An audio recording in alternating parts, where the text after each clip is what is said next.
মধ্যপ্রাচ্য জুড়েই যেন চলছে মহাযুদ্ধের প্রস্তুতি। পরমাণু চুক্তি নিয়ে মুখোমুখি দাঁড়িয়েছেন আয়াতুল্লাহ খামেনি ও ট্রাম্প।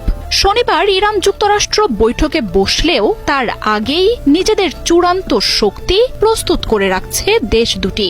আর ইরান যুক্তরাষ্ট্রের সম্ভাব্য সংঘাতে ইসরায়েলি যে আয়াতুল্লাহ খামেনির নিশানায় থাকবে সেটা অনেকটাই স্পষ্ট।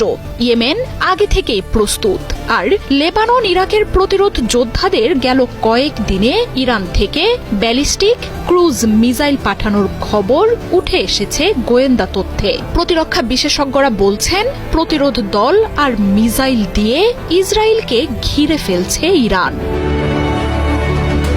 মধ্যপ্রাচ্যে ইসরায়েলের সবচেয়ে বড় শত্রু ইরান। ফিলিস্তিন দখলে নেতানিয়াহুর দেশটির পথে সবচেয়ে বড় বাধাই আয়াতুল্লাহ খামেনি। ইরান জুড়ে বিপ্লবী গার্ড বাহিনীর নেতৃত্বে গড়ে তোলা হয়েছে লাখো মিসাইলের শহর। তবে শুধু একা ইরানই নয়, ইসরায়েলকে দমনে আয়াতুল্লাহ খামেনি মধ্যপ্রাচ্যের দেশগুলোতে গড়ে তুলেছেন ইসলামী প্রতিরোধক্ষ।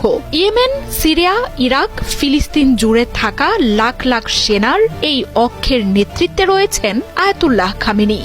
2 বছর ধরে প্রতিরোধ অক্ষকে ভাঙতে সর্বোচ্চ লড়াই চালিয়ে যাচ্ছেন নেতানিয়াহু। যুক্তরাষ্ট্রের সহায়তায় লোহিত সাগরে ইয়েমেনকে দমনে পাঠানো হয়েছে সেনা। এছাড়াও লেবানন, ইরাক আর সিরিয়াতেও চালাচ্ছে হামলা। তবে যুক্তরাষ্ট্র ইসরায়েলের সর্বোচ্চ শক্তিও দলগুলোর কোনো ক্ষতি করতে পারছে না। এর মধ্যেই ইসরায়েলি গণমাধ্যমগুলো প্রকাশ করছে একের পর এক বিস্ফোরক তথ্য। 2 দিন আগেই গোয়েন্দারা জানান, লেবাননের প্রতিরোধ যোদ্ধাদের কাছে শক্তিশালী এবং অত্যাধুনিক প্রযুক্তির মিসাইল ও ড্রোন পাঠাচ্ছে ইরান। যুক্তরাষ্ট্র, ইসরায়েল আর আন্তর্জাতিক সম্প্রদায়ের সব প্রচেষ্টা ব্যর্থ করে লেবাননের প্রতিরোধ যোদ্ধাদের এক অপ্রতিরোধ দল সেই অস্ত্র ইসরায়েল সীমান্তে নিয়ে যাচ্ছে। প্রতিরোধ দলগুলোর মধ্যে লেবাননের বাহিনীর প্রতিরোধ ক্ষমতার কথা ইসরায়েলের ভালোভাবেই জানা। সেখানে নতুন করে ইরানের পাঠানো অস্ত্র লেবাননের যোদ্ধাদের নিয়ে যাচ্ছে ধরা ছোঁয়ার বাইরে। এই খবরের পরের দিনে উঠে আসে ইরাকের প্রতিরোধ যোদ্ধাদের হাতে পৌঁছে গেছে ইরানের পাঠানো কুদস, জামালের মতো ক্রুজ ও ব্যালিস্টিক মিসাইল। দূরপাল্লার এসব শক্তিশালী মিসাইল ইসরায়েল ছাড়িয়ে ইউরোপ আমেরিকার ঘাঁটিতেও আক্রমণ করতে সক্ষম।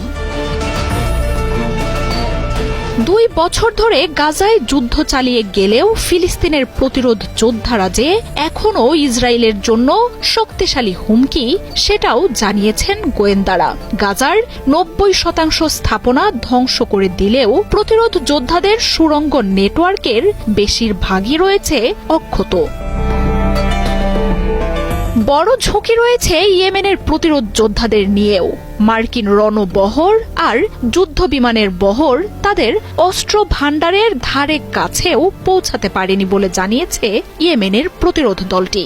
ইরানের বিরুদ্ধে যে কোনো আগ্রাসনের জবাবে ইয়েমেনের অস্ত্রে তাণ্ডব শুরুর হুঁশিয়ারি দিয়ে রেখেছেন তারা। আর তাই প্রতিরক্ষা বিশ্লেষকরা বলছেন, যুক্তরাষ্ট্রের সাথে আলোচনার ফল যাই হোক না কেন, যুদ্ধের জন্য পুরোপুরি প্রস্তুত ইরান। যুক্তরাষ্ট্র আগ্রাসন শুরুর আগেই ইসরায়েলকে ঘিরে থাকা প্রতিরোধ দলগুলো নেতানিয়াহুর দেশটিকে মাটির সাথে মিশিয়ে দেবে।